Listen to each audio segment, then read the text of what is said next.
So I made a couple of mistakes working on the block and failure and rejection have been a big part of who I am as an artist and as a human being, in all honesty.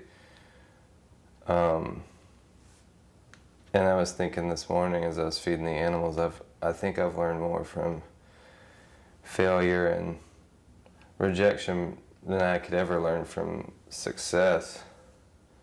I think the only lesson I've learned from success, and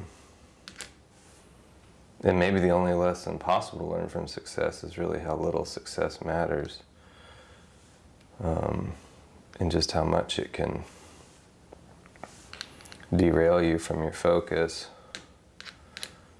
But the lessons I've learned from failure and rejection have been more than I can count.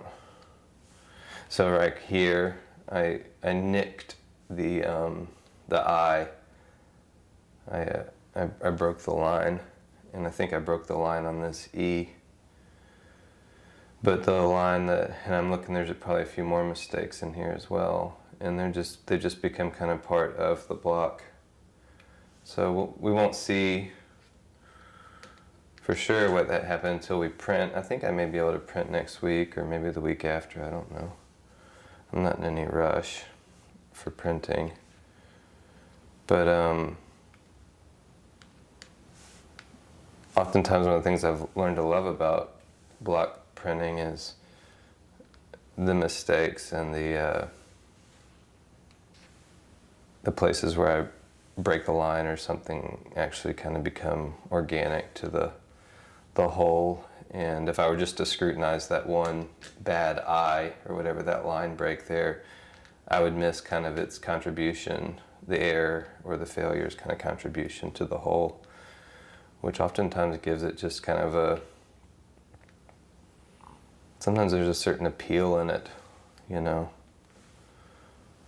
It may even cause the viewer to ask, what do we mean when we say I was? The line this week is, I was a stranger and you welcomed me. Amid all of my many mistakes as an artist and a human being,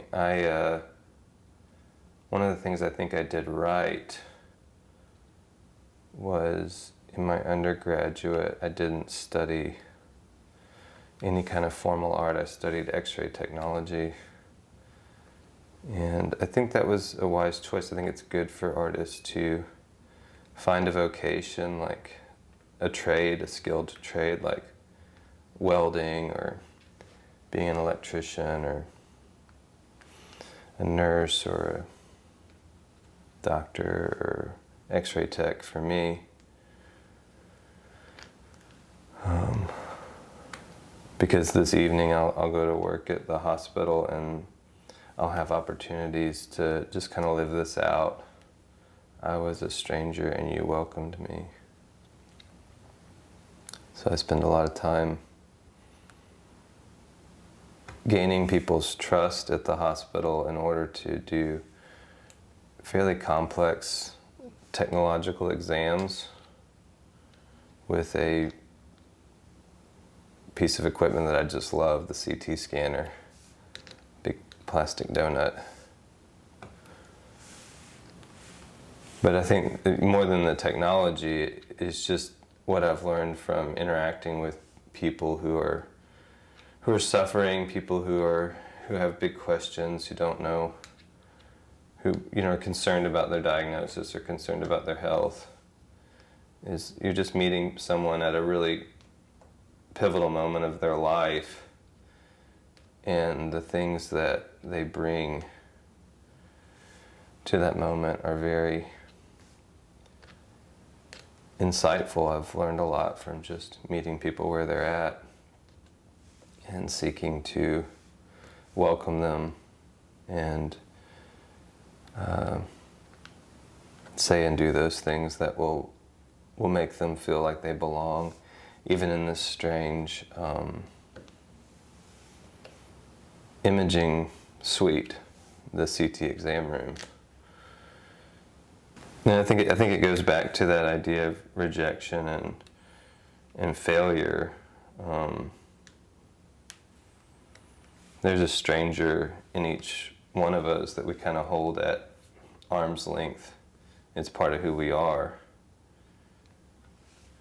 And we try to pretend like we don't know that person, or we don't know that part of who we are, but it's the parts where we've failed, or the parts where we don't feel accepted, or we don't feel we can even accept about ourselves. And so it really does become a question of how to accept and welcome the stranger parts of ourselves. It doesn't mean we always have to agree. Welcoming isn't an agreement or a pact.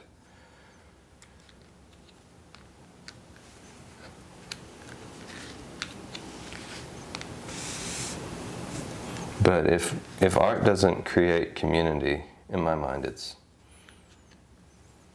I'm not sure what use it serves, apart from maybe as a hedge fund for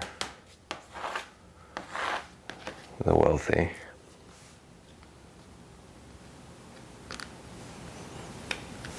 Art and craft are promises to welcome.